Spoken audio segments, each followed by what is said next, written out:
in Egypt and its impact upon surrounding Arab nations. Dr. Madu, let's pick up where we left off the last time and to give you an opportunity to continue talking about the impact that this revolution has already had upon Arab states. Go on and give us that information. Like I said, you know, the Kingdom of Morocco, you know, also faces a lot of challenges. Like I said, in the mid-70s, you know, the king at that time, Hassan, you know, was nearly overthrown twice.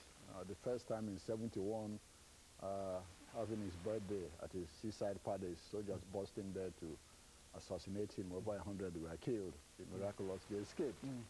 Then in 1972, his Minister of Defense, General Mohammed Ufker, you know, organized a coup and then nearly shot his plane out of the sky.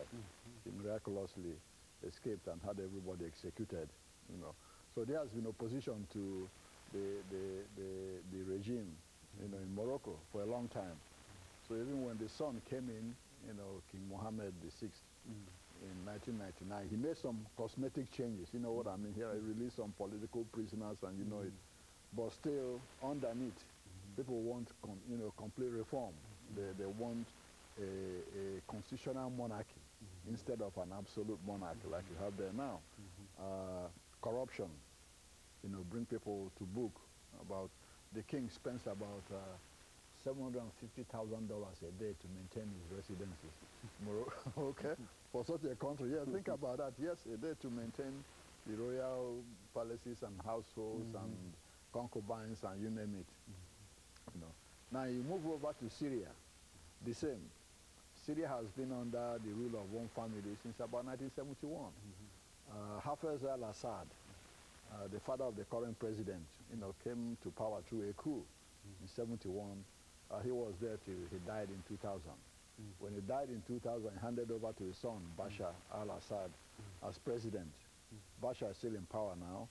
There have been demonstrations in Syria, you know, for economic and political reforms. You know, Syria is a very repressive government.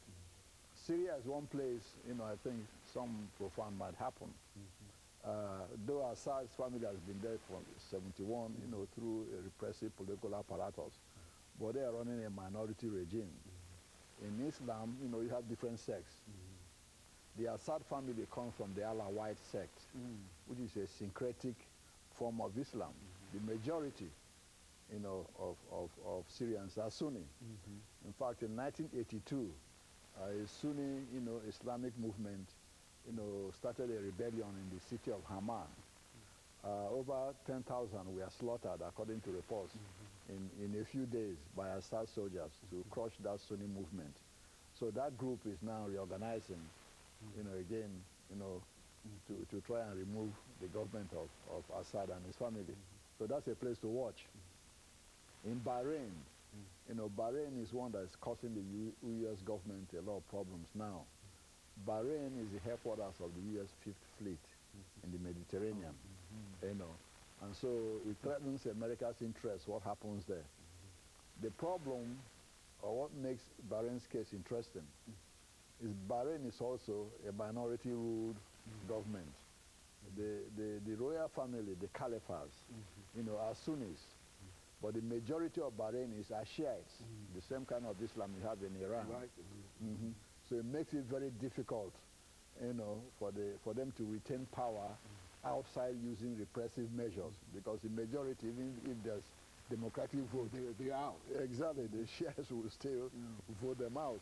So it's creating a whole lot of concern how the Obama government administration, you know, balances our interest in keeping that place safe for our fleet, at the same time supporting the democratic aspirations of the Bahraini people. It's very tricky. So right now, about 5 have been killed with demonstrations, and 200 wounded. You know, there are tanks on the street and all that. So that's a very tricky situation. In Kuwait, you know, there's also demonstrations in Kuwait. Remember, Kuwait is also a repressive society, you know, whichever way you look at it. A place where women, you know, can't even drive and all that. So it's also very tricky because Kuwait, you know, is close to Iran. And so it's a very tricky and we've situation. been there before. and we've been there before, you know. And just some demonstrations in Iran now, like you've read in the paper, but you know they're trying to stop it from happening. However, you know, Iran is different in a way from the other regimes, you know, in the Arab world.